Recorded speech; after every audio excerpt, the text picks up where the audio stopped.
My father disowned me for failing the bar exam because I tarnished his name. His golden children destroyed his honor instead. My father called me into his office the day the bar exam results came out. He already knew I'd failed before I did. He had connections at the state board who told him early. He didn't ask if I was okay or what happened. He just slid a typed letter across his mahogany desk.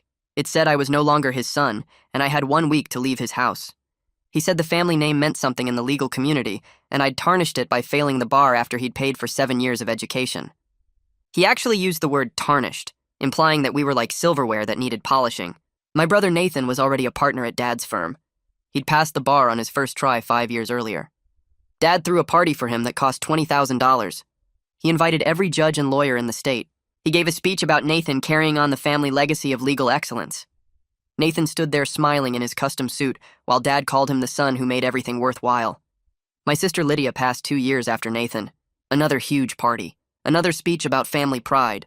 Dad bought her a Mercedes with a vanity plate that said, "Lawyer One." She didn't even practice law. She married a senator's son and played tennis at the country club. But she'd passed the test, so she was still worthy of being family. I'd studied for 8 months. Took every practice test. Hired tutors with my own money because Dad said I should figure it out myself like Nathan did. Except that Nathan had Dad's personal coach and all his old materials. Nathan got to study full-time while Dad paid his expenses. I worked nights at a warehouse to pay rent because Dad charged me to live at home after graduation. The day I failed, Dad changed the locks. Mom stood behind him crying but said nothing. Nathan helped pack my stuff and said maybe trade school would be more my speed. Lydia posted on social media about how not everyone was cut out for greatness, and that was okay. She actually used my failure as a motivational post about appreciating winners. I moved into my car. Dad had co-signed it during college, but it was in my name, so he couldn't take it. I showered at the gym and applied for jobs from coffee shop Wi-Fi. Nobody would hire a law school graduate who failed the bar. They all assumed something was wrong with me. I finally got a job at a title company doing document review. Mindless work for minimum wage, but it was something. That's where I met Robert. He owned a real estate investment company and needed someone who understood contracts. He didn't care about the bar exam. He cared that I could spot issues in purchase agreements. Within 6 months, I was managing his commercial acquisitions. He taught me about real estate law from the business side. Turns out you don't need to pass the bar to understand property deals. You just can't represent clients in court. I was good at it. Really good. I started my own property investment company with Robert as a mentor.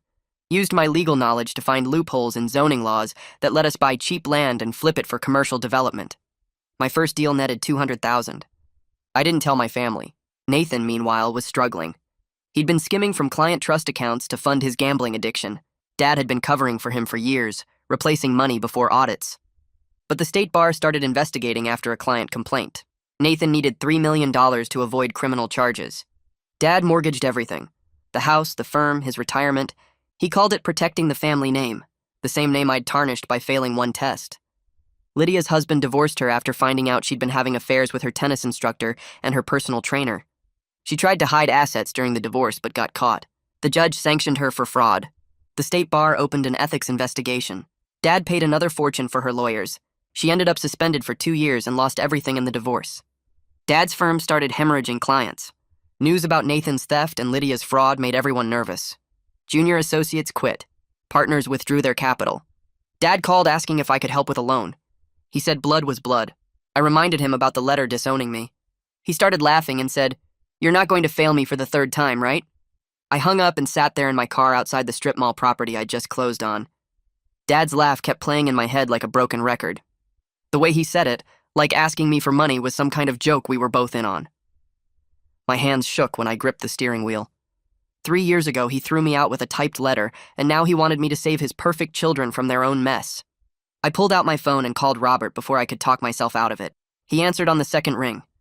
I told him everything, the words coming out fast and angry. Dad needed money to cover Nathan's theft and Lydia's legal bills. He actually had the nerve to ask if I was going to fail him for the 3rd time. Robert stayed quiet while I talked, just listening like he always did. When I finished, he said something that stuck with me. He said I didn't owe anything to people who threw me away like trash. That helping them wouldn't change who they were or earn me the apology I deserved. He was right, but it didn't make the decision any easier. The next 2 days were torture. I tried to focus on work, but my mind kept drifting back to Dad's phone call. Part of me was furious at his entitlement, at how he could disown me 1 minute and beg for money the next. But another part of me, this pathetic, hopeful part, wondered if maybe this crisis could lead to something real between us. Maybe if I helped them, they'd finally see I wasn't the failure they'd labeled me. I hated that I even thought that way. On the third day, I decided to do some digging before making any decisions. I needed to know exactly how bad things were, not just Dad's version where everything was a simple mistake. I started with Nathan's case. The State Bar website had public complaint files, and I spent hours reading through them. What I found made my stomach turn. Dad had said Nathan made one mistake, that he borrowed from a client account during a rough patch. That was a lie. Nathan had stolen from at least 8 different client accounts over 3 years. He'd set up a whole system to hide it. He'd take money from one client's trust account to cover another, always staying one step ahead of the audits. The amounts kept getting bigger. 50,000 here, 100,000 there. The complaint file laid it all out in black and white. Dates, amounts, client names. Some of these people were elderly clients who trusted Nathan with their life savings. One woman had dementia, and Nathan stole her money while pretending to manage her estate. Reading that made me feel sick. This wasn't some gambling problem that got out of hand. This was calculated theft over years, and Dad had known. The documents showed Dad had covered shortfalls multiple times before the State Bar caught on. Then I looked into Lydia's case. Dad had made it sound like she just hid some assets during her divorce, something lots of people try to do. Wrong again. The judge's written order was public record, and I read every page. Lydia hadn't just hidden assets. She'd forged her husband's signature on financial documents. She'd lied under oath during depositions about bank accounts and property she owned.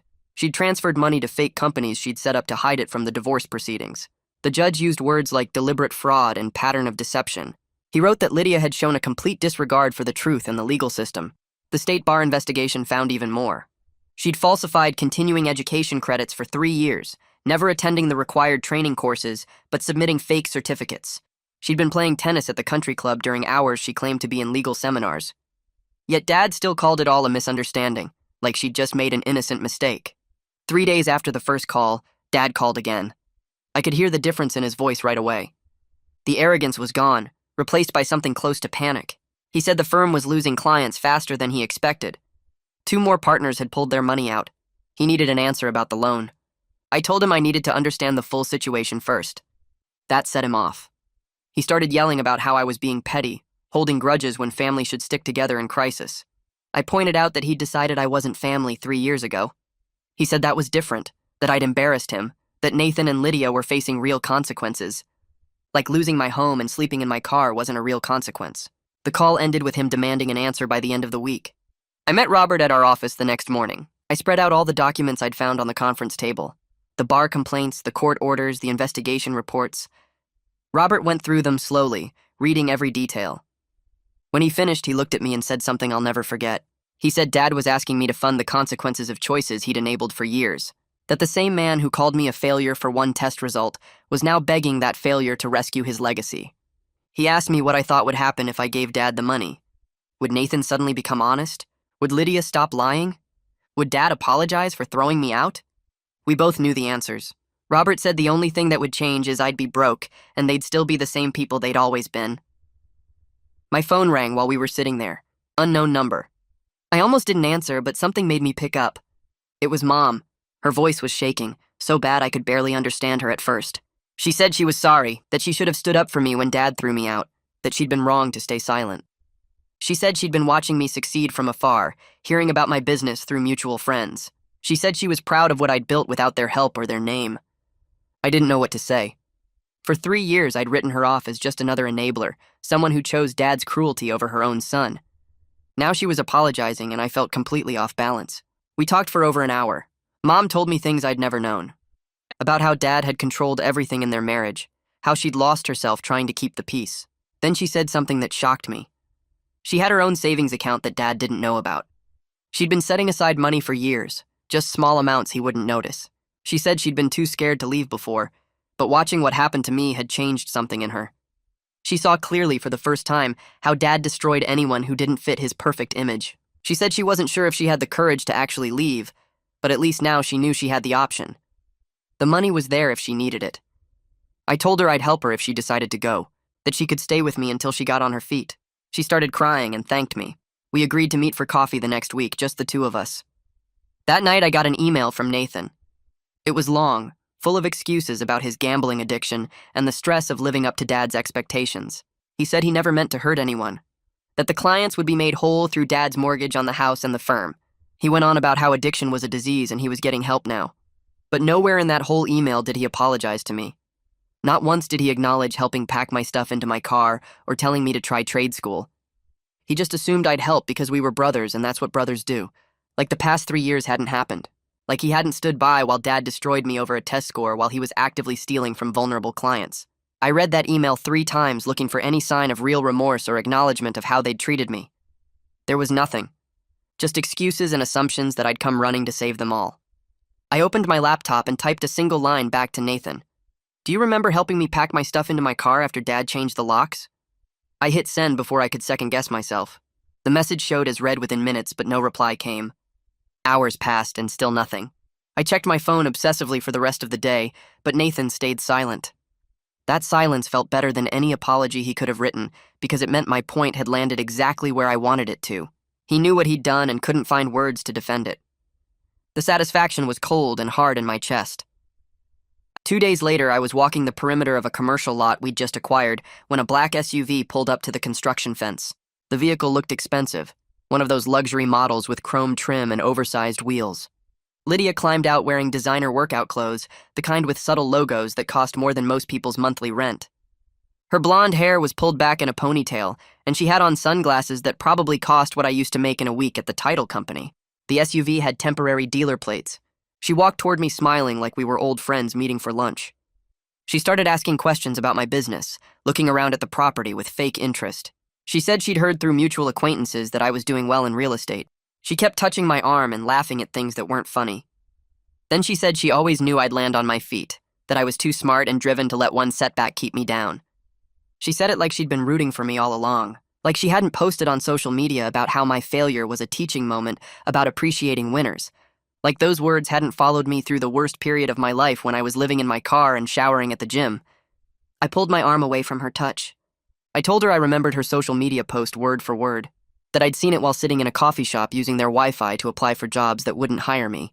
I asked her if she remembered writing that not everyone was cut out for greatness, and that was okay. If she remembered using my lowest moment as content for her followers. She stepped back and her smile faltered. She said I was being too sensitive, that it wasn't personal, that she was just trying to be inspirational and I was taking it the wrong way. She said we were family, and she was going through a really hard time right now with the divorce and the bar suspension. She asked if I couldn't just let the past go and help her out since she'd always supported me. I almost laughed at that last part. Instead, I told her to leave my property and not come back. She stood there for a moment looking shocked, then got in her SUV and drove away. That afternoon, Robert called me into the conference room. He had papers spread across the table, financial projections and site plans for a massive commercial development downtown, a medical complex with retail space and office buildings. The numbers were staggering. We'd need to commit every dollar of available capital and all our attention for at least 6 months. Robert walked me through the analysis. The profit potential could triple our company's value if we executed it right. But it required total focus. No distractions, no divided attention, no family drama pulling me away from critical decisions. We sat there looking at those numbers, and I knew this was the choice. Keep getting sucked into my family's problems, or commit to building something real that was actually mine. I got a call 3 days later from a guy I knew who worked in the prosecutor's office. We'd gone to law school together and stayed in touch. He asked if I knew my brother was facing serious criminal charges. I said I knew about the bar investigation, but that was it. He told me the amount Nathan stole put him over the threshold for felony embezzlement. Multiple counts. Dad had been calling the prosecutor's office daily trying to negotiate a deal, offering full restitution, character references, anything to keep Nathan out of jail. My contact said the prosecutor wasn't interested because Nathan had stolen from vulnerable clients over multiple years. It showed planning and intent, not just one mistake. The state wanted to make an example of him. My phone rang that night and Dad's name appeared on the screen. I almost didn't answer, but curiosity won.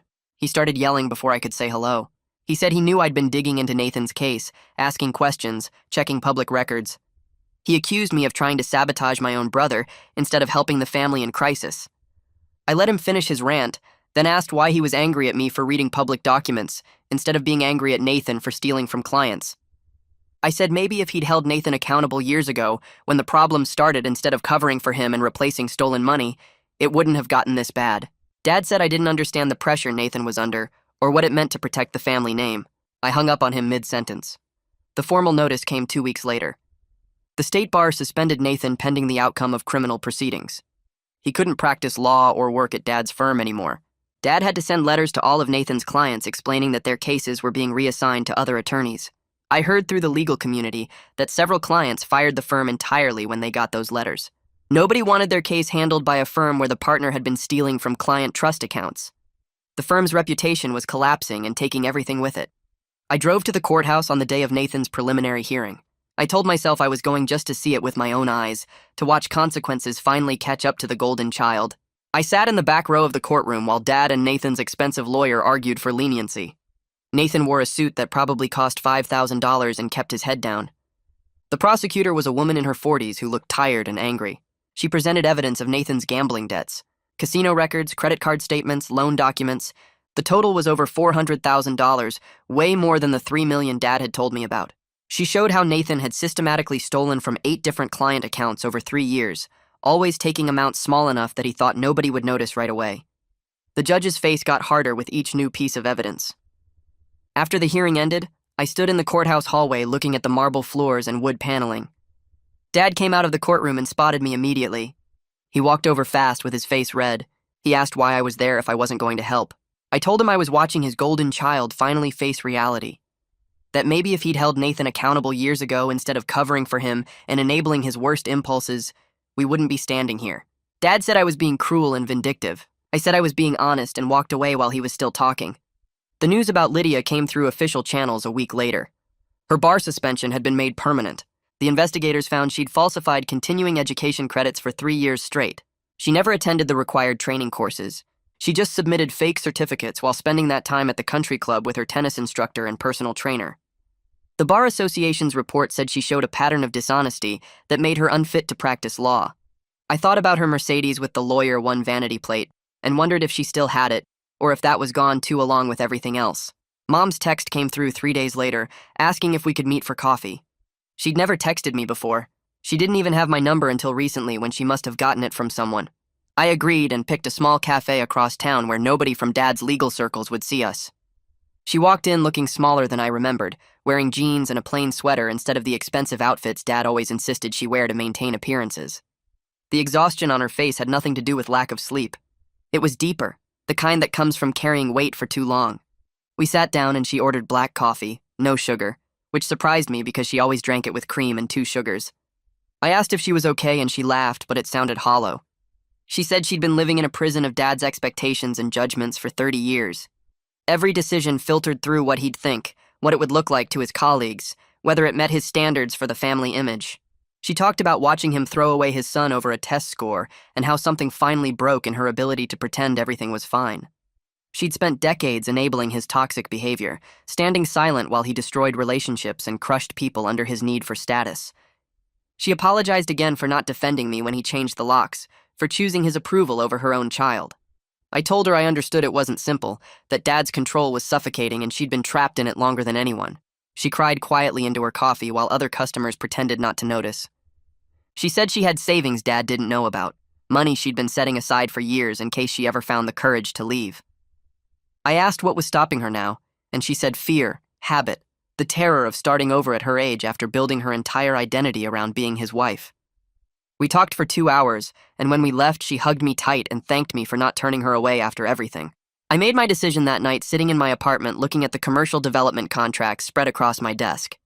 Dad called the next morning and I let it ring twice before answering. I told him I wasn't giving him money, but I would help Mom if she decided to leave him. The line went silent for so long I thought he'd hung up. Then he said I was just like he always thought, selfish and vindictive, willing to watch my own family suffer to feed my ego. His voice had that same cold edge it carried the day he handed me the disownment letter. I felt my jaw tighten but kept my voice steady. I told him he was the one who decided I wasn't family anymore when I failed his test, and I'd simply taken him at his word for the past 3 years. He sputtered about how that was different, how I'd embarrassed him in front of his colleagues and peers, how Nathan and Lydia were facing real consequences while I was being petty about hurt feelings. I let him finish his rant, then said his firm failing and his golden children facing justice wasn't my problem to solve. The only family member I was interested in helping was Mom if she wanted out. He started yelling about loyalty and blood and family obligation. I told him those words meant nothing coming from someone who threw away his son over one exam result while spending hundreds of thousands protecting thieves and liars because they passed a test. Dad hung up on me and I sat there holding my phone feeling lighter than I had in years. The weight I'd been carrying around, that desperate need for his approval and validation, just evaporated. I didn't need anything from him anymore. Nathan's plea hearing happened 6 weeks later. I didn't plan to go, but Robert convinced me I'd regret missing it. We sat in the back row while Nathan stood before the judge in an expensive suit that probably cost more than most people's monthly rent. His lawyer presented the plea agreement for felony embezzlement in exchange for 18 months in county jail and 5 years probation. Dad sat in the front row looking like he'd aged 10 years since I last saw him. His face was gray, and the confident posture he always carried was gone, replaced by hunched shoulders and trembling hands. Nathan cried while apologizing to the judge about his gambling problem, like that somehow excused stealing from vulnerable clients who trusted him with their money. The prosecutor stood up and listed each victim by name, describing how Nathan had taken their settlement funds and divorce payments to feed slot machines and poker tables. One elderly woman lost her entire divorce settlement. A disabled veteran lost his injury compensation. Nathan kept his head down through all of it, tears running down his face while Dad stared straight ahead, refusing to look at anyone. The judge accepted the plea, but made it clear she found Nathan's conduct despicable and his remorse questionable. She said the only reason she agreed to the deal was because full restitution had been made, though she noted that restitution paid by others didn't demonstrate genuine accountability. Nathan was ordered to report to county jail in 2 weeks. Dad tried to approach me in the hallway after, but I walked past him without stopping. The firm closure notice went out 2 weeks after Nathan's sentencing. The malpractice insurance company dropped their coverage, citing the criminal conviction and ethics violations. Remaining clients fled the scandal, not wanting their cases associated with a firm where the partner stole from trust accounts. Dad sent emails to everyone on his contact list trying to explain, trying to salvage something, but nobody wanted to touch him. 30 years of building a legal reputation destroyed because Dad valued the appearance of success over actual integrity or accountability. He'd enabled Nathan's gambling for years, covered up the thefts, replaced stolen money before audits, all to protect the family name. But protecting the name without addressing the rot underneath just meant everything collapsed harder when the truth finally came out. I heard through former colleagues that Dad was trying to sell the house to cover remaining debts. The mortgage he'd taken out to pay Nathan's restitution was crushing him, and the firm's closure meant no income to service it. Everything he'd built was gone, and he had nothing to show for it except 2 children facing criminal and ethics sanctions, and a 3rd child who wanted nothing to do with him. Mom called me on a Tuesday morning and said she'd filed for divorce. Her voice sounded stronger than it had at the coffee shop, more certain. She'd moved into a small apartment using her secret savings and told Dad she was done enabling his toxic obsession with status and watching him destroy everyone around him. He'd tried to convince her to stay, promising things would be different, but she said she'd heard those promises for 30 years and nothing ever changed. She thanked me for giving her courage to finally leave, for showing her that life existed outside Dad's shadow. We started having weekly dinners at her apartment, just the 2 of us, rebuilding the relationship we should have had all along. She talked about taking classes at the community college, about making friends who didn't care about her husband's legal reputation, about discovering who she was outside of being Mrs. Harrison. She seemed younger somehow, lighter, like she'd been carrying a weight that was finally gone. I helped her set up her apartment and watched her laugh at things that weren't even that funny, just enjoying the freedom to laugh without worrying what it looked like or who was watching. 6 months passed and the commercial development deal finally closed. Robert called me into his office and showed me the new company letterhead with both our names on it. He said I'd earned full partnership through the work I'd put in and the deals I'd closed. My name was on the door now, my actual name, not some legacy I'd inherited or reputation I had to live up to. I was building something real based on actual merit, rather than family connections and status. Mom came to the small celebration dinner Robert organized, and she looked genuinely happy for the first time in years. She'd started taking art classes and made friends with other women going through divorces and life changes. She told stories about her painting instructor and the coffee shop she'd discovered and the book club she'd joined. She was discovering who she was outside of Dad's shadow, and it was beautiful to watch. I realized sitting there that failing the bar exam was the best thing that ever happened to me because it freed me from a legacy that was rotten at its core. Nathan was in county jail serving his sentence. Lydia was working at a retail store because nobody would hire a disbarred lawyer, and Dad was living alone in a rental apartment, still bitter about how his children had failed him. Meanwhile, I had a successful business, a real relationship with my mother, and the knowledge that everything I'd built was mine because I'd earned it, not because someone handed it to me or because I passed the right test at the right time.